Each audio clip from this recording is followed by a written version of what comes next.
रहीम अल्हम्दुलिल्लाह कफ़ा व सलामुन अला इबादिहिल्लज़ीना इस्तफ़ा अम्मा बअद अऊज़ु बिल्लाहि मिनश शैतानिर रजीम बिस्मिल्लाहिर रहमानिर रहीम क़ुल हल यस्तवील्लज़ीना यअलमून वल्लज़ीना ला यअलमून सदक़ल्लाहुल अज़ीम व क़ाल रसूलुल्लाहि सल्लल्लाहु अलैहि वसल्लम तलबुल इल्म फ़रीज़तुन अला कुल्लि मुस्लिम औ कमा क़ाल अलैहिस्सलातु वस्सलाम। मुअक्कर उलमाए किराम, हुफ़ाज़े इज़ाम और इलाका से तशरीफ़ लाए हुए अइम्माए किराम, हाज़रीन जलसा, पर्दानशी माँ और बहनें, यहाँ जो जलसागाह में जो बैनर लगा हुआ है तालीम निस्वां कॉन्फ्रेंस लिखा हुआ है। अल्हम्दुलिल्लाह चंद सालों पहले के मुकाबले में आजकल पढ़ने का मिजाज, पढ़ाने का मिजाज बहुत अच्छा हो गया है। बच्चे और बच्चियां दोनों पढ़ने की तरफ मायल हैं, माँ बाप भी पढ़ाने की तरफ मायल हैं। वो अपनी तकलीफें बर्दाश्त कर लेते हैं लेकिन बच्चे और बच्चियों को पढ़ाना चाहते हैं। लेकिन माजरत के साथ जिम्मेदार हजरात यहाँ रहते हैं, मेरा जो मुताला है, मेरा जो तजर्बा है, लोगों ने रास्ते के इंतखाब में गलती कर रहे हैं। तालीम हासिल करने का ज़ौक़ और शौक़ तो हुआ, अपने बेटे और बेटियों को पढ़ाने का जज्बा तो हुआ, लेकिन हम अपने बेटे और बेटियों को, हम अपने बच्चे और बच्चियों को कहाँ पढ़ाएं? इस इंतखाब में अक्सरियत गुमराह है। आज अगर रास्ते का सही इंतखाब होता तो जो नतीजा हमारी आंखों के सामने है ये नहीं होता। आज हमारे बच्चे और बच्चियां इंग्लिश मीडियम में, कॉन्वेंटों में और यहूदी और नसरानियों के बनाए हुए कॉन्वेंटों में जा रहे हैं। उन्हें कलमा से मुलाकात नहीं है, उन्हें अल्लाह और रसूल से ताल्लुक न हुआ, उन्हें कलिमाते तय्यबा याद नहीं कराए गए, उन्हें अलिफ से अल्लाह, बे से बिस्मिल्लाह नहीं पढ़ाया गया और उन्हें सुबह शाम है नहीं ABCD पढ़ाने में लगा दिया। मालूम हुआ कि रास्ते का इंतखाब गलत है। एक साहब ईमान के लिए, एक मुसलमान होने के नाते तमाम वालिदैन की जिम्मेदारी थी कि स्कूल और कॉलेज और कॉन्वेंट और एकेडमियों में जाने से पहले हाफिज जसीमुद्दीन के मकतब में अपने बच्चे और बच्चियों को भेजते और उनकी दीनी तालीम और तरबियत करते, और उसके बाद आप कहीं और आला तालीम के लिए आप उसका इंतखाब करते तो ये जो खतरात हैं, ये जो नुकसान है, ये जो बेपर्दगी है, ये जो बेअदबी है, ये जो बेहतरामी है, ये जो कुछ जो फसादात हैं और ऐसे ऐसे हालात हैं कि अगर साहबे गैरत उन मामलात को देखकर हैरत और परेशानी में मुब्तला हो जाता है। आज दीन की तालीम का न होना और सिर्फ हिंदी और अंग्रेजी तालीम के हुसूल ने हमारी माँ और बहनों की इस्मत और इज्जत को का सौदा करना आसान हो गया। आज हमारी बेटियां इर्तिदाद की शिकार हो रही हैं। अगर वो जसीमुद्दीन के यहाँ, मौलाना शमून के यहाँ, गढ़वा के मदरसे में, बसहिया के मकतब में अगर दीनी तालीम हासिल कर लेते, अगर वो पक्के और सच्चे मुसलमान बनकर अगर वो स्कूल में, कॉलेज में, कॉन्वेंट में, एकेडमियों में जाते तो उनके ईमान का खतरा न था। आज उनके ईमान का भी डाका पड़ रहा है, उनके जान भी खतरे में है और उनकी इस्मत और इज्जत भी खतरे में है। आज हजारों और लाखों लड़कियां इर्तिदाद की शिकार हो रही हैं और मैं समझता हूं कि इसमें हम सब शरीक हैं, इसलिए कि हमने जिस रास्ते का इंतखाब किया वो गलत है। मुख्तसरन ये कि जो हजरात इस जगह मौजूद हैं, उलमा हो या हुफ़ाज़ हो, मदारिस से जुड़े हो, मकातिब से हो या मसाजिद से हो, उनसे मेरी दरखास्त है कि अल्लाह ने आप पर, हम पर करम फरमाया है कि इतनी बड़ी दुनिया में आपको दीन की खिदमत के लिए कबूल फरमाया। ये उसका करम नहीं है तो और क्या है।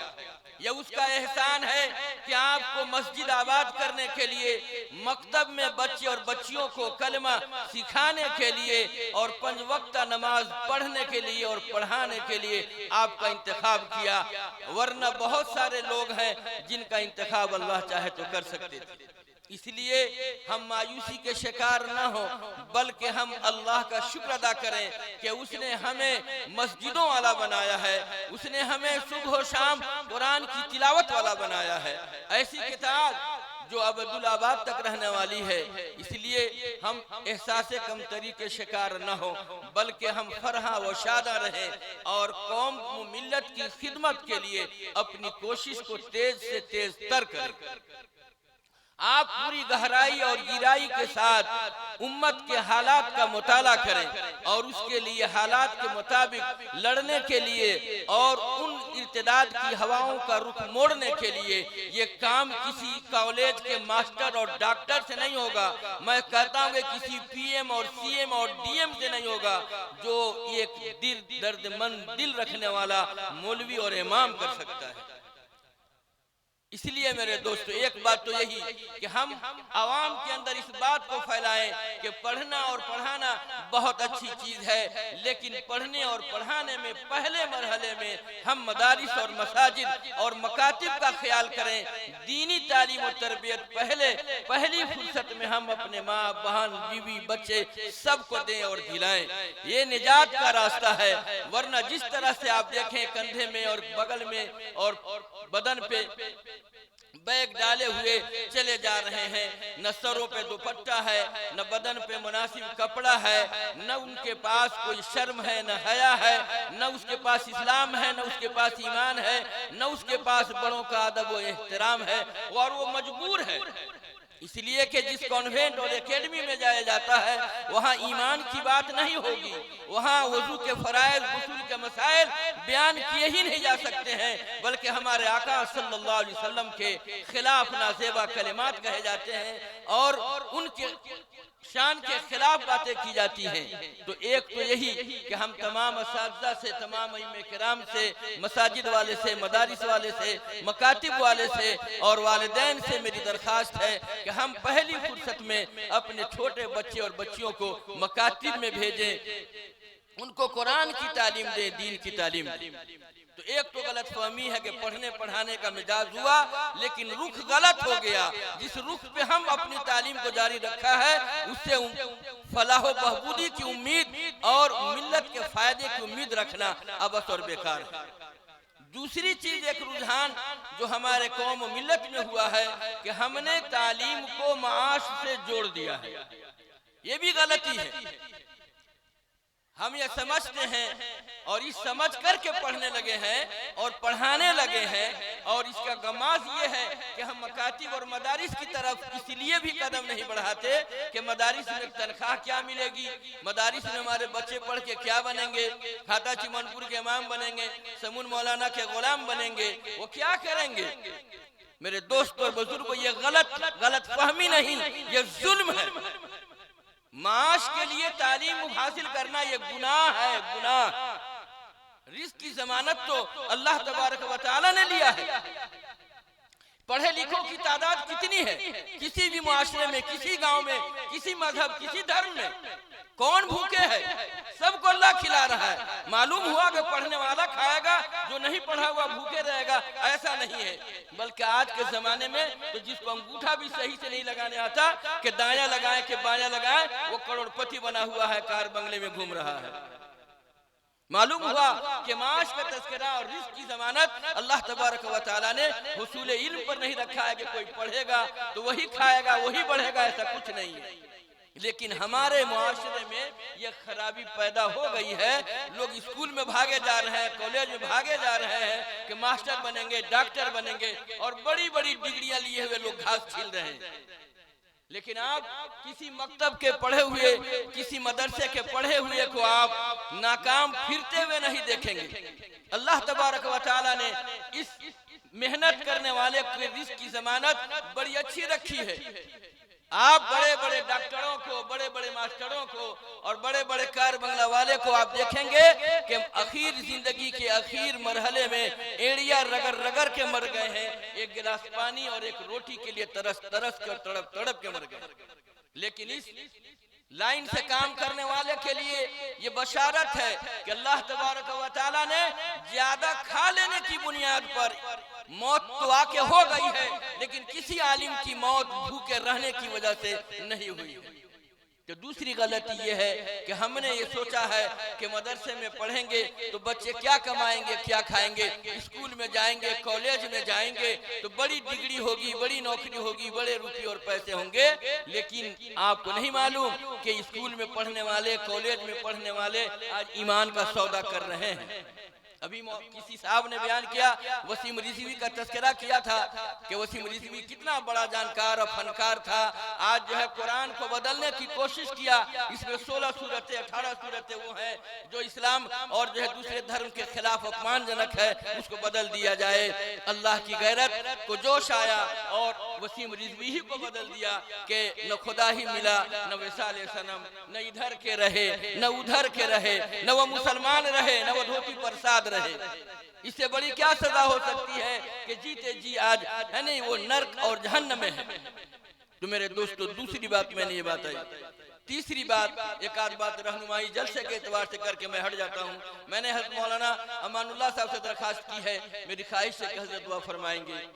तीसरी और चौथी बात यह है कि हम लोग पढ़े लिखे लोग हैं, हमारे जिम्मे उम्मत की इस्लाह का मसला है और हम खुद जब जलसा जुलूस करते हैं तो हम अपने फराइज से क्या हो जाते हैं, मुंह मोड़ जाते हैं। आपके इश्तिहार में वक्त जो लिखा हुआ है बाद नमाज असर था 11 बजे शब और 1 बज जाए, तो बताएं मौलाना साहब से पूछिए कि ये ऐसा करना मुनासिब अमल है? अगर हम जैसे लोग अपने कहे हुए बात का एतबार न करें, भरोसा न करें, तो इससे आवाम का भरोसा टूटता है। इसलिए हम जो वक्त मुतय्यन करें, चाहे मौलाना शमूल सदारत के लिए बैठे हैं, वक्त हो गया दुआ कीजिए चले जाइए, कोई बात नहीं है, आए सामीन की हैसियत से सुन लिया चले जाएंगे, लेकिन वक्त की पाबंदी करना हम और आप सीखें। अल वक्त अस्मनु मिन अज़्ज़हब, वक्त सोने से भी ज्यादा कीमती है। घंटा 2 घंटा हमारा वक्त यूं ही जाए हो जाए और हमारा अहद टूट जाए, हमारा नहीं इरादा और हमने जो कहा ये गलत पैगाम जाएगा कि मौलाना ने बुलाए थे कि 11 बजे खत्म कर देंगे, 1 बजे तक हमको बैठाए रहे। इसलिए इसका भी ख्याल रखा जाए कि हम जो वक्त रखते हैं उस वक्त में चाहे कुछ भी हो जाए हम अपने प्रोग्राम को समेट दें। और इसी तरह से हम अपने बच्चों का जो प्रोग्राम करते हैं उसके लिए अच्छा है कि किसी एक मेहमान को बुला लिया जाए और उनका मुकम्मल वक्त दीजिए। तमाम लोग मोहल्ले के बच्चे होते हैं, मोहल्ले के हर गार्जियन की ख्वाहिश होती है कि हमारे बच्चे भी जरूर पेश हो, वो भी कुछ पढ़े, वो भी कुछ सुनाए। सबका होगा, किसी को छोड़ दिया जाए तो जुल्म हो जाएगा, बवाल हो जाएगा। हाफिज सिमुद्दीन साहब की जो है ना ये मकतब पे आँच आने लगेगी, तो उसका तरीका यह है कि उस प्रोग्राम को तरतीब दिया जाए। कितने देर में ये प्रोग्राम हो सकता है, असर के बजाय जोहर के बाद ही चंद बच्चों का कर लिया जाए, कुछ का असर बात कर लिया जाए। और फिर जो मेहमान खुसूसी हैं उनके लिए जो आपने वक्त रखा है, 1 या 2 मेहमान हैं, उनके लिए उसी वक्त में उतनी ही गुंजाइश रखी जाए और उनकी बात सुन ली जाए। वरना ज्यादा लोगों को बुलाने से और ज्यादा अखराजात करने से ये उम्मत ऐसे ही परेशान हाल है। इतना बड़ा जगह बनाया गया कि लोग आएंगे बैठेंगे और इसका एक कोना भी भर नहीं पाया। तो मेरे ख्याल से इसे कम जगह लगाई जाए, कम खर्च किया जाए और जो साल में प्रोग्राम हो, सेमाही हो, सतमाही हो, सालाना हो, कभी मौलाना अमानुल्लाह साहब को बुला लीजिए, मोहल्ले के लोगों को जमा कीजिए, उनके सामने बात हो, बराबर हो, हर महीने हो। इस साल भर का खर्चा महीने में तकसीम कर दीजिए। अगर 20,000 हुआ है, 24,000 हुआ है तो हर महीने 1000 रुपया खर्च कीजिए, मोहल्ले के औरतें, मोहल्ले के बच्चे, मोहल्ले के लोग जमा हो, मौलाना अमानुल्लाह साहब आएंगे, किसी के घर खा लेंगे, कोई खर्चा नहीं, लोग अपने घर से आएंगे खाकर, मस्जिद में जमा हो जाएं, किसी दरवाजे पर जमा हो जाए और इस्लाह मुआशरा की कोई दीनी बात हो जाए। रात भर जगना और पल्ले कुछ न पड़ना ये मुनासिब नहीं है, ये मिजाज बदलने की जरूरत है। हमारे अकाबिर चाहते हैं कि प्रोग्राम सुबह शाम से हो और 10 बजे 11 बजे तक के बाद खत्म हो जानी चाहिए।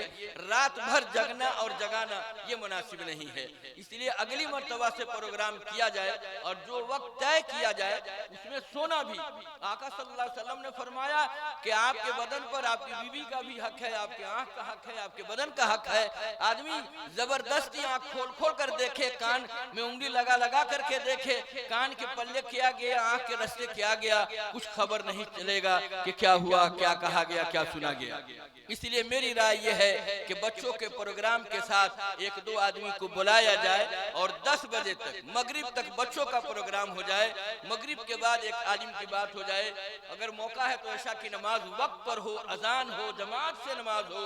आदमी प्रोग्राम में भूल जाता है, जमात के साथ नमाज नहीं हो पाती है, गांव के लोग कोई नहीं पढ़ पाते हैं। ये कैसा पैगाम है? हमारे अमल से लगे।